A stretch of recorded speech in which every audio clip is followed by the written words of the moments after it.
मेरे प्यारे दोस्तों, बहुत सारे बच्चे का प्रॉब्लम है कि सर समास समझ में नहीं आता, संस्कृत के समास बिल्कुल भी याद नहीं हो पाता है। अगर आपके पास ऐसा कोई समस्या है तो बिल्कुल इस वीडियो को देख लीजिए और आज के बाद समास का खेला खत्म। 100% गारंटी है कि आप लोग समझ ही जाइएगा और देखिएगा और बता दीजिएगा सर ये अव्ययी भाव समास है, ये कर्मधारय समास है, ये तत्पुरुष समास है, ये द्विगु समास है। बिल्कुल आसान है मेरे प्यारे दोस्तों, बस इस वीडियो को देख लेना। ठीक है, आइए समास का जबरदस्त ट्रिक लेके आए हैं। ट्रिक के साथ हम आपको बताएंगे। ठीक है, देखिए परिभाषा वगैरह पूछता ना एग्जाम में, पूछेगा कि राजपुत्र कौन सा समास है, ये पूछेगा। इन्हें पूछेगा समास क्या है, समास के कितने भेद होते हैं, ये बहुत कम पूछा जाता है। ठीक है, तो समास को हम लोग पहचानने के लिए सीखेंगे आज। ठीक है, और जबरदस्त ट्रिक के साथ। देखिए संस्कृत में जो समास है, अव्ययी भाव समास, तत्पुरुष समास, द्वंद्व समास, द्विगु समास और बहुव्रीहि समास और कर्मधारय समास है। तो सबसे पहले हम लोग अव्ययी भाव समास को बारे में बिल्कुल अच्छी तरह समझ लेते हैं। अव्ययी भाव जो समास है उसमें सबसे पहले ये चीज समझ लीजिए कि उसमें सबसे पहले जो होगा उपसर्ग लगा होगा। तो उपसर्ग जैसे उप हो गया, प्रति हो गया, अनु हो गया, ये सारा चीज क्या हो गया, उपसर्ग हो गया। ठीक है, ये चीज हो गया। और दूसरी बात की बार बार आएगा, जैसे प्रतिदिन। ठीक है, प्रतिदिन, प्रति जोर प्रतिदिन मतलब प्रत्येक दिन, ऐसे भी आते हैं। ठीक है, तो प्रति बार बार आएगा, उसे अव्ययी भाव समास कहेंगे। और उदाहरण के लिए हो गया उप। उप क्या है, एक उपसर्ग है। मैंने ट्रिक क्या बताया, उपसर्ग पहले लगा हो। उप क्या है, उपसर्ग है। अनु क्या है, उपसर्ग है। प्रति क्या है, उपसर्ग है। अगर ऐसा कोई वर्ड आए, ठीक है, तो उसको क्या कहेंगे, अव्ययी भाव समास कहेंगे। क्लियर हो गया। अव्ययी भाव समास आप गर्दा छुड़ा देंगे, ऐसे नहीं छुड़ाइएगा। कैसे छुड़ाइएगा, इससे पहले आप लोग किताब निकालिएगा, किताब में देखिएगा क्या सर ये ट्रिक काम कर रहा है, तो बिल्कुल ये ट्रिक काम करेगा 100%। ठीक है, नेक्स्ट आ जाते हैं हम लोग तत्पुरुष समास। ये तत्पुरुष समास जो है, इसमें जो है कारक चिन्ह विलुप्त रहता है। कारक चिन्ह जो है विलुप्त रहता है। कारक चिन्ह क्या हो गया, का, राम का पिता, ठीक है, राजा का पुत्र, का जो है गायब रहेगा। ठीक है, देखिए क्या है, कारक चिन्ह विलुप्त रहेगा। कारक चिन्ह इसमें रहेगा ही नहीं रहेगा।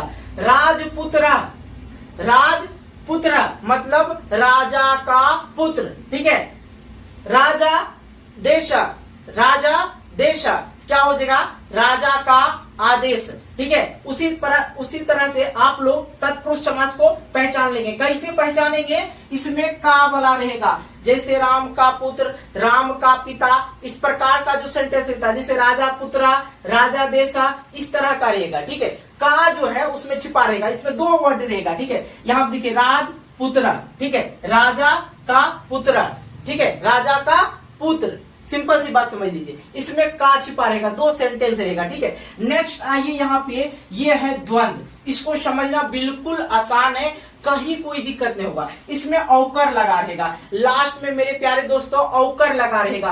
कभी एगो औकर रहेगा, ठीक है, कभी एगो औकर रहेगा, कभी दूगो औकर रहेगा। ठीक है, जैसे यहाँ पे है राधा कृष्णो, ठीक है, राधा कृष्णो। और दूसरा जैसे हम बता दें सीता रामो, सीता रामो, तो ये रहेगा द्वंद्व समास में। समझ पा रहे, उसके अंतिम में क्या रहेगा, औकर लगा रहेगा या एगो औकर वाला लगा रहेगा। बात समझिएगा। ठीक है, तो ये आप क्या कहेंगे, फटाक से कहिएगा, द्वंद्व समास है। ठीक है, बिल्कुल एक बार और दोहराते हैं। अव्ययी भाव के लिए हम लोग क्या देखेंगे, उपसर्ग देखेंगे। तत्पुरुष के लिए हम लोग देखेंगे कारक चिन्ह वाला, दो वर्ड रहेगा, उसके बीच में कारक चिन्ह सेट हो रहा है कि नहीं हो रहा है। ठीक है, अगर सेट हो रहा है तत्पुरुष समास है। ठीक है, ये वाला तो औकर देख के समझ जाइएगा कि द्वंद्व समास है। ठीक है, अब देखिए द्विगु समास बिल्कुल आसान है मेरे भाई। यहाँ पे क्या है, पंचवटी। और ये द्विगु समास का जो है आप लोग को ट्रिक क्या है, संख्यावाचक रहेगा। ठीक है, संख्यावाचक, यहाँ पंच, पंच क्या है, संख्यावाचक है ना जी। चौराहा, त्रिलोक, त्रिलोक, ठीक है, ये सब क्या हो जाएगा, द्विगु समास में हो जाएगा। खत्म। ठीक है, अब देखिए, ये देखिए बहुव्रीहि समास, इसको समझने के लिए कहीं कोई जाने की जरूरत नहीं है। देवी देवताओं का नाम रहेगा इसमें। देखिए बच्चा ज्यादातर कंफ्यूज होता है कर्मधारय समास और ये बहुव्रीहि समास में, ज्यादातर बच्चे कंफ्यूज होते हैं, लेकिन आपको कंफ्यूज होने की जरूरत नहीं है। तो इसमें देख लीजिएगा, जो देवी देवता होगा बहुव्रीहि समास में हो गया, जैसे लंबोदर हो गया, ठीक है, गणेशा हो गया, ये सब जो है भगवान के नाम है, देवी देवताओं का नाम है, तो क्या हो जाएगा, बहुव्रीहि समास हो जाएगा। ठीक है, अगर देवी देवता का नाम नहीं आए तो कर्मधारय समास होगा। कैसे मेरे दोस्त, यहाँ देखना, यहाँ पे कर्मधारय समास में कैसे लगाकर बताना है। पीताम्बर, ठीक है, पीताम्बर, पिता का मतलब होता है यहाँ पे पीला, अंबर मतलब क्या होता है, आम्बर, ठीक है, पीला आम्बर। इस प्रकार से आप इसको कर सकते हैं। जैसे फिर से समझिए, कर्मधारय समास में जैसे पीताम्बर हो गया, दिगंबर हो गया, ठीक है, ये सब जो है किसमें रहेगा, कर्मधारय में रहेगा। बहुवीर्य दोनों में, ये दोनों में जो है बहुत ज्यादा बच्चा कंफ्यूज होता है। तो इसको याद रखने के लिए, बहुवीर्य याद रखने के लिए देखिएगा कि कोनो देवता का नाम है। अगर देवता का नाम होगा समझ लीजिएगा कि बहुवीर्य समास है। क्या अगर देवता का नाम नहीं रहे तो समझ लीजिए ये क्या रहेगा, कर्मधारय समास रहेगा।